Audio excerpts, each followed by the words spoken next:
नमस्कार मित्रांनो, कर्ण fans club Maharashtra राज्य या चॅनलवर आपलं सहर्ष स्वागत आहे. आज आपण शिरवळ येथील मैदानात आलेलो आहे, अध्यक्ष केसरी मैदान.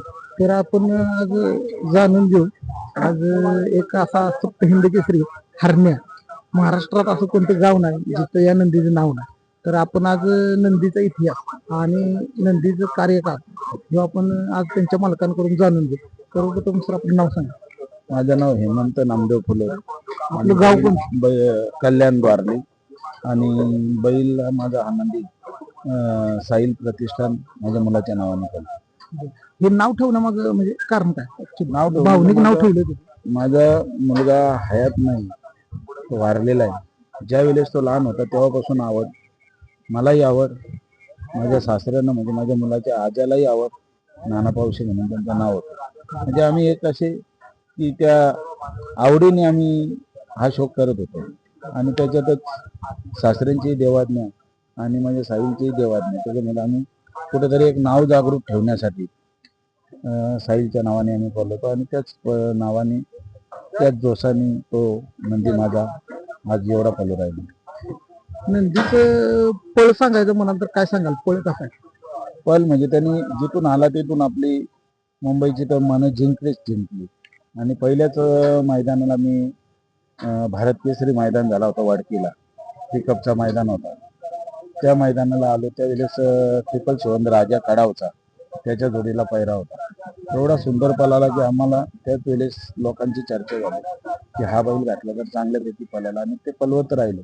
आणि त्याच्यानंतर आम्ही या आपल्या घाटावरती कुठेतरी चर्चेत आलो आणि त्या पद्धतीत त्यांनी नावही करून. वैशिष्ट्य असं हरण्यात सांगायचं म्हणाल तर काय सांगाल? असं वेगळं काय वैशिष्ट्य आहे? तुमच्याकडे अनेक नंदी आहेत, पण बाकीच्या यांच्यात आणि ह्याच्यात काय असं फरक काय तुम्हाला काय जाणवलं? नाही, नंदी माझ्या गोठ्यात जे पण आले ते सर्व टॉपचेच होऊन गेले. बरोबर. माझा पूर्वी बाल्या म्हणून पळत होता, चांगल्यापैकी पळाला.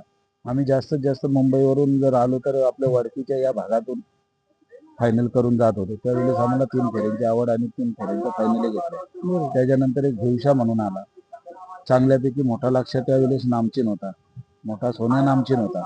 पण त्यांच्या गळ्यात पलाला पण कधी असं त्यांनी कमी पडून दाखवला नाही की मी हरलो नाही.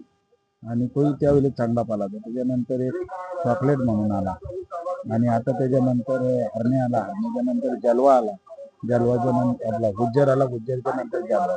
आता 3 दावणीला वाजता तयार आहे. आता बैलगाडी क्षेत्रात आपण बघतोय की सगळी बैल ही फिटनेस असतात किंवा नसतात, पण ह्या बैलाला आपण फिटनेस बघू शकतो. एकदम फिटनेस म्हणजे 6 पॅक्सचा असा पैलवान, असा एकदम रेडी आहे. बघता शेमी कुणालाही आवडेल असा नंदी. ह्याच्या मागे आपला कस कसा होता? याला तयार करताना आपल्याला त्रास काय काय झाला? मग त्रास करताना काय नाही, जी त्याला जरूरत आहे खाण्याची पिण्याची, वेळेवरती पाणी, वेळेवरती खाणे, वेळेवरती खुराक, या सर्व गोष्टी आपण त्याला देत राहिलो. बारकाईने लक्ष ठेवला. जिथे मी राहतो ते फक्त एकच जीवाला आडवी आहे, तिथंच बाजूला मी राहतो तसाच रूम त्याला तयार करून घेतला. कारण कुठेतरी आपण त्याची सोय करू तर तो आपला कुठेतरी नावलौकिक करेल. नाहीतर बांधला आणि मालक कुठं असेल आणि काय असेल तर त्याला हे नाही. त्याच्यामुळे तो बघू राहिला की मालकाची मेहनत आणि तीच मेहनतीचा फल तो मला देऊ राहील. आणि ह्या नंदीच्या खुराकाबद्दल म्हणलाय, ह्याचा खुराक काय असा वेगळा आहे का? खारीक, बदाम, दूध किंवा ह्याच्या व्यतिरिक्त काय वेगळं काय असतो का खुराकामध्ये? त्याचा काही न उडदाची डाळ, गव्हाची भरड, फूल, तेल आणि असं काही थोडासा आपला म्हणजे लोकलीच मिसळण्याचा वेगळा म्हणून काय वेगळा असं काही त्याला लागत नाही, असं काही जे आपण रेग्युलर. आणि वाळलेली वैरण ही आवडीने घालतो. ओला जास्त चारत नाही. आणि घरातल्यांची आपल्याला ह्या खेळासाठी साथ कशी आहे? घरातल्यांची 100% साथ आहे. मी फक्त इथे शेण आलो तर मी एकट्याचा मालक म्हणून तुमच्या समोर आहे. पण तसा बघला तर घरी माझ्या सर्व, माझे वडील असेल, माझे मिसेस असेल, माझे जवळ जे काही पोरं आहेत तीच सर्व करतात. आपल्याला तिथे चाराणीचा गुंडी सुद्धा उचलायची गरज पडत नाही. या क्षेत्रात आल्यापासून म्हणजे तुम्हाला जे नाव भेटले, तर या क्षेत्राबद्दल तुम्ही काय सांगाल? बैलगाडी क्षेत्राबद्दल. बैलगाडी क्षेत्राने आपला नंदी पळाला म्हणून आज माझा नाव उंचावरती गेला. या क्षेत्रात भरपूर लोक आहेत, ज्याचा नंदी पळतो त्याला चर्चेला महाराष्ट्रभर चर्चा आहे. आणि तीच चर्चा मला ज्यावेळेस हारणे माझा थारच्या महान भारत केसरीला 1 नंबर केला, मांगडे तात्यांच्या सुंदर आणि हारण्याने, त्यावेळेस दोघा नंदींची कुठेतरी आम्हा दोघांना म्हणजे मांगडे तात्यांना आणि मला महाराष्ट्रात ओळख करून, महाराष्ट्राच्या बाहेर ओळख करून ती त्याने केली. त्याच्यानंतर लगेच 2024ला आलेला पुशेगावचा 1 नंबरचा मानकरी घरणिकीचा राजा आणि हरणे यांनी तोल करून दिला. म्हणजे त्याने वर्षाला दाखवलं. आज पण 23च्या खरेदीला थार भेटली, 24ला पुशेगाव भेटला, या वर्षीच्या 25ला पेडगाव भेटला आणि 26ला आता बघूया, जर फिटनेसमध्ये राहिला, चांगला राहिला तर पालवेल, नाहीतर त्याला आरामात ठेवेल, दुसरे वाजता तयार कर. आता लेटेस्ट वालं बैलाचं कोणतं मैदान, नंदीचं कोणतं मैदान आहे? आता येणारं समजा आता पेडगावची. आणि आज आपण ह्या क्षेत्रात बघतोय हे जे तरुण वर्ग आहे, हे तरुण वर्ग एकदम झपाट्यानं वाढायला लागला. पण त्या तरुण वर्गाला झपाट्याने येताना पण बैलाचा जे आपला सुरुवातीचा काळ आहे ह्यो कसा होता आणि जो म्हणजे स्ट्रगल केला, थोडक्यात तुम्ही जो संयम ठेवला किंवा ज्या गटात आपल्याला गाडी बसली नाही तर ती आपण हार पचकवून उद्याची विजयासाठी तुम्ही काय काय संघर्ष केले हे सांगा.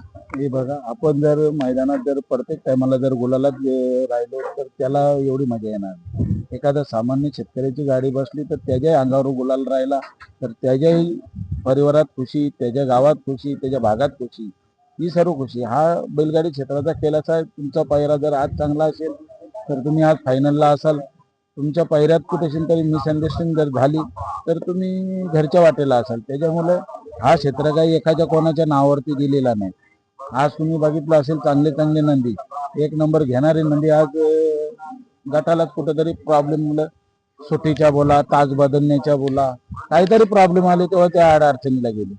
चांगली चांगली नंदी आज गेली, चांगले चांगले सेमीला हारपात करत. कसं असतं त्याच्यात तुमचा ट्रॅक चांगला पाहिजे, सगळ्या गोष्टी अवेलेबल असतील बैलांच्या सुट्टीत तर तुम्ही गुलाला राहा. आणि राहिला नवीन मुलांच्या याच्यासाठी तुम्ही पहिले तुमच्या व्यवसायात काहीतरी घरचा परिवाराचे स्वप्न तुमच्यावरती असतात की तुम्ही काहीतरी त्याच्यात करा आणि मग राहिलेलं नंतर नंदीच्या याच्यातून नाव करा. कारण शेवटला इथं येण्यासाठी सर्वच काही गोष्टींची गरज आहे.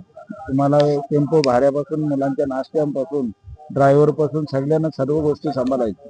त्याच्यामुळे पैसा असेल तर तुम्ही या क्षेत्रात असाल, पैसा नसेल तर हा क्षेत्र तुमच्या कामाचा नाही. म्हणजे क्षेत्र खरेच नाही थोडक्यात, कारण ह्या क्षेत्रात खरा माणूस किंवा गरीब माणूस या क्षेत्रात चालणार नाही. तर ह्या क्षेत्रात प्रथम आपला इन्कम सोर्स आहे जो पहिला आपण वाढवला पाहिजे. तुम्ही मैदानात येण्यासाठी तुमचा इन्कम सोर्स नसेल तर तुम्ही मैदानातच येऊ शकत नाही. 2 ते 3 हजार जर लांब असेल तर 4 ते 5 हजार रुपये टेम्पोवाला भाडा घेणार. जर तुम्ही गटाला गाडी नाही बसली तर तुम्ही तसंच जाणार. म्हणजे 5,000 ते गेले 1,500 रुपये तुमचा वैयक्तिक खर्च. म्हणजे 6-7 हजार रुपये जर आपल्याला एक मैदानाला जर जायचे असेल तर तुम्ही तुमची महिन्याची टोटल मारा. जर तुमच्याजवळ इन्कम सोर्स असेल तर तुम्ही राहाल, नाहीतर तुमचा बैल दावणीलाच बांधून विकण्याच्या परिस्थिती होऊन तुम्हाला दुसरा पर्याय नाही. बरोबर. तर ही सर्वसामान्य शेतकरी, जो शेतकऱ्याचा नाद आहे, प्रथमतः ग्रामीण भागातला हे नाद आहे. तर एखादा सामान्य घरातील शेतकरी जर त्याला समजा घरातून मैदानापर्यंत आणायचं, मैदानापासून परत घरी आणायचं, तर या साधारण ह्याला खर्च किती असतो अंदाजे? तुम्हाला आता मी सांगितलं ना, समजा जर शेतकऱ्याच्या आजूबाजूचा केला असेल तर एक 4-5 हजार रुपये तर मैदानाला पकडूनच चालायचा. बरोबर. आणि जर लांबचा प्रवास असेल तर तुम्हाला एक 8-10 हजार रुपये खर्च आहे. आता मी मुंबईवरून येतो, आता माझ्या खर्चाची मी टोटल मारून दुसऱ्या कोणाला सांगण्याची काही गरज नाही. बरोबर. कारण मला शौक आहे. मी ज्या नावासाठी येतो ते माझ्या मुलाच्या नाव कुठंतरी एक चांगल्यापैकी चर्चेत राहण्यासाठी येतो. आणि मी आज मुंबईवरून येतो, सकाळी 5 वाजता उठलो, आता मैदानाला आलो, आता सेमीला गाडी मार खाल्लेली, आता असंच मी खाली आता वापस निघून जाणार आहे. त्याच्यामुळे मला पुढच्या मैदानात यायचं आहे. पण माझं इन्कम सोर्स मी हे सर्व टिकून आज या क्षेत्रात आहे. जर ते टिकवलं नसतं तर मी या क्षेत्रात टिकवू शकतो नाही. आणि सर्वसामान्य शेतकरी किंवा कुटुंबाला, बैलगाडी मालकाला पैरे भेटत नाही, तर या पैऱ्याचा काय खेळ चाललाय नक्की आज? पायऱ्याचा असं आहे, तुमचा बैल पळू राहिला तर तुम्हाला चालून पायऱ्या आहेत. जर तुमचा बैल जर कमी पळायला लागला, दुसऱ्याचा बैल पळायला लागला तर तो तुम्हाला जवळ घेणार नाही. त्याच्यामुळे तो विषय असा आहे की तुमचा नंदी चांगल्यापैकी पळू द्या की तुम्हाला घर बसल्या तुम्हाला पायऱ्या आहेत. आणि जर बैल पळायला लागला तर तुम्हाला घर बसल्याही पैसे द्यायला लोक तयार आहेत. मग ते तुमच्यावरती आहे की पैसे घेऊन बैल पळवायचा की गुलालासाठी पळवायचा. त्याच्यात